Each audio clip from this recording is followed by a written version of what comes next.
সারা জগৎ মুক্তির জন্য উদ্গ্রীব, অথচ প্রত্যেক জীব তার শৃঙ্খলকেই ভালোবাসে। এই হলো আমাদের স্বভাবের প্রথম প্রহেলিকা ও দুর্ভেদ্য গ্রন্থি। জন্মের বন্ধন মানুষ ভালোবাসে, তাই তো জন্মের দোসর মৃত্যুর বন্ধনে সে আবদ্ধ। এই যাবতীয় শৃঙ্খলের মধ্যে থেকেই সে তার সত্তার মুক্তি, তার আত্মপরিপূর্ণতার ঈশ্বরত্ব আকাঙ্ক্ষা করে। মানুষ ক্ষমতাকে ভালোবাসে, তাই তো সে দুর্বলতার অধীন। কারণ শক্তির যত তরঙ্গরাজি পরস্পরের সাথে এসে মিলিত হয়, পরস্পরের ওপর নিরন্তর প্রতিহত হয়। তাদের নিয়ে যে এক সাগর, তাই হলো জগৎ। কোনো তরঙ্গের শিখরে যে আরোহণ করবে, তাকে আরও শত তরঙ্গের আঘাতে অভিভূত হতে হবে। মানুষ ভালোবাসে সুখ, তাই তো তাকে শোকের বেদনার ভার বহন করতে হয়।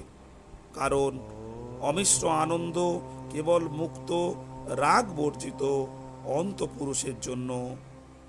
মানুষের মধ্যে সুখের অন্বেষণ করে চলে যে বস্তু, তা হলো একটা দুঃখভোগী কৃচ্ছপ্রয়াসী কর্মশক্তি।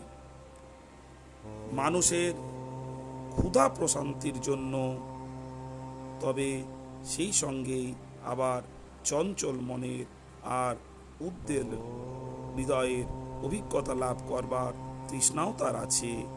মন ভোগ করতে, ভোগ বলতে বোঝে তীব্র বিক্ষোভ, আর প্রশান্তি তার কাছে জড়তা ও বৈচিত্র্য শূন্যতা।